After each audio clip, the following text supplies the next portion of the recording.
નમસ્કાર દર્શકો, મ્યુઝિક દિવસના આ ખાસ અવસરે આજે આપણે વાત કરવા જઈ રહ્યા છીએ એક એવા સંગીતકારની જેમના શ્વાસમાં સંગીત વસે છે.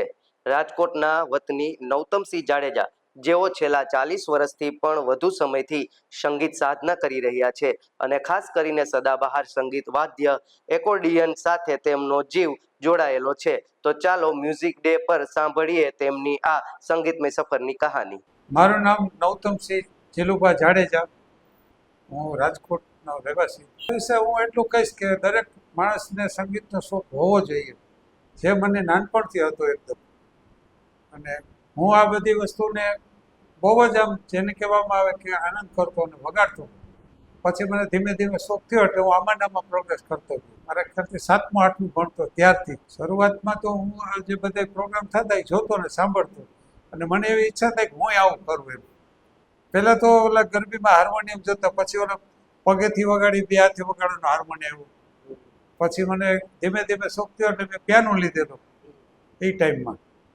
પછી આ જ્યારે આપણે સંગમ પિક્ચર ને આઝાદ સનમને ગીતમાં જે એકોર્ડિયન નીકળ્યું ત્યારે ભૂપેન્દ્રભાઈ વસાવડાનું ગ્રુપ ચાલતું યંગ આર્ટિસ્ટ, એમાં પ્રવીણભાઈ ત્રિવેદી વગાડતા એકોર્ડિયન. એ જોઈને મને બહુ ઈચ્છા થતી, મેં કીધું હું આવું વગાડું. ના, એકોર્ડિયન જે છે ને એની જગ્યા જે એમના અનામત પડી છે, જેને કહેવામાં આવે ને એ કારણ શું ત્યાં સુધી પહોંચવામાં બહુ મહેનત કરવી પડે, જે અત્યારના આર્ટિસ્ટોને મહેનત કરવી ગમતી નથી. એમાં આ બાજુ જે માનો કે બાસ આવે, આ બાજુ જુદું વગાડવાનું આવે, પ્લસ એ વેસ્ટર્ન ઇન્સ્ટ્રુમેન્ટ છે, એને કોડેશન સાથે વગાડવું તો બહુ વેરી સ્વીટનેસ આવે. પણ શંકરજી કિશનજીએ એમનો ખૂબ જ સારો ઉપયોગ કર્યો. સંગમ પિક્ચર જુઓ, ચોરી ચોરી જુઓ, લવ મેરેજ જુઓ, એના જૂના કોઈ પણ આવારા જુઓ, અનાળી જુઓ, બધા થ્રુ આઉટ એકોર્ડિયન ઉપર. નવ જૂના સંગીતકારોમાં જે સચિનદેવ બર્મન દાદા, શ્રી રામચંદ્ર, બધા એનો ઉપયોગ કરેલો, પણ લિમિટેડ કરેલો. એકોર્ડિયનની પહેચાન શંકરજી કિશને આપેલી વધારે મોસ્ટ. હા, હું આપને એમ કહું, બીજા ઇન્સ્ટ્રુમેન્ટ જે આપણે વગાડીએ એ બધા આપણા શરીરથી અલગ રહે. આવી રીતે આમ વગાડવાનું અથવા આમ વગાડવાનું. જ્યારે એકોર્ડિયન છે ને એ આપણે આમ હાર્ટ સાથે લાગી અને એનો એકોસ્ટિક જે ફિલિંગ આવે ને જે વગાડવાની, એ અહેસાસ કરવાનો છે. હું તમને નહીં સમજાવી શકું કે એમાં કેટલો આનંદ આવે. એ જે આપણે વગાડીએ એટલે એને એક ફિગરિંગના એક્સપ્રેશન આવે, પ્લસ અહીંથી આવે, પ્લસ આપણને હાર્ટ સાથે આમ ઇન્ક્લુડ થઈ જાય એકદમ. જ્યારે બીજા ઇન્સ્ટ્રુમેન્ટ છે ને થોડાક આગળથી આપણે વગાડતા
મને ઘણા વર્ષો થઈ ગયા, લગભગ 40 વર્ષની ઉપર.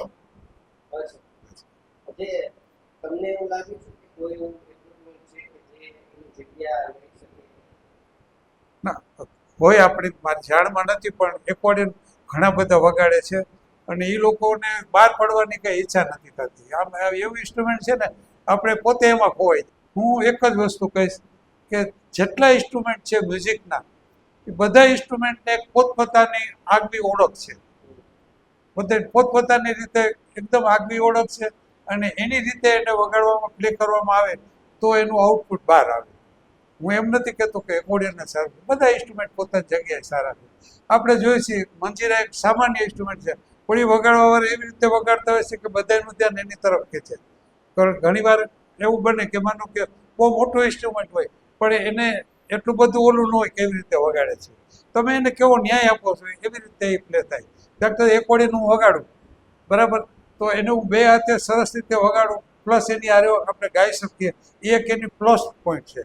બીજા ઇન્સ્ટ્રુમેન્ટમાં શું છે કે તમે માનો કે વગાડી શકો સિંગલ પણ આને ગાવો નહીં આવે, આની સાથે બેઝ આવે, રિધમ આવે, પ્લસ તમારે આ બાજુ વગાડવું એ આ બાજુ એપ્લાય કરી શકો, એ એને એક વિશેષતા છે. એટલે મોટે ભાગે માનો કે બોમ્બે જ રહેતો અને ત્યાં મને ઇન્સ્ટ્રુમેન્ટલ પ્રોગ્રામ હોય, રેડિયો ક્લબ છે, વાનખેડે સ્ટેડિયમ છે, લીલાપીઠા હોટલ છે, અલગ અલગ જગ્યાએ ઇન્સ્ટ્રુમેન્ટલ હોય એટલે મને એઝ એ કીબોર્ડ તરીકે એકોર્ડિંગ પ્લેયર તરીકે હું જાતો એમાં વગાડતો. પણ એનો બહુ સારો રિસ્પોન્સ મળતો, એક વર્ગ હોય પછી હું વગાડતો એટલે મને બોલાવે કે અહીંયા આવું તો ભાઈ અમારે તમારી સાથે ફોટો પાડાવો, પછી ઘણા સાથે ગાવા માંડે.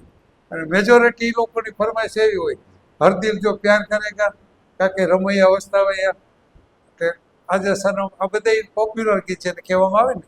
આપણે ઓર્ગન વગાડે તેમ તો નાગીનનું બીન વગાડો, આ વગાડીએ એટલે તરત એમ કે ભાઈ અમારે હર દિલ જો પ્યાર કરેગા રાજ કપૂરનું વગાડતી વગાડો.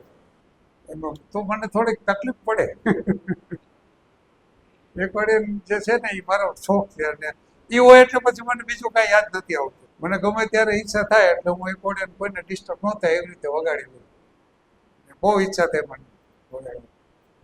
એટલે એકોસ્ટિક ઇન્સ્ટ્રુમેન્ટ છે, એમાં ઇલેક્ટ્રોનિક્સની જરૂર નથી, ઇલેક્ટ્રિક લાઈનની કે નથી કોઈ બીજું જોઈન્ટ કરવાનું, ખાલી ઉપાડો ફેરો અને હવા ભરણ વગાડો. અત્યારે સંગીતના રસિકોનો એક મને બહુ આનંદ છે કે બધી જગ્યાએ કરાઓકે ઉપર બધે પોતે દિલ ખોલીને ગીતો ગાય છે અને આનંદ કરે છે. એટલે સંગીતનો એ સારામાં સારો પ્રોગ્રેસ હું માનું છું.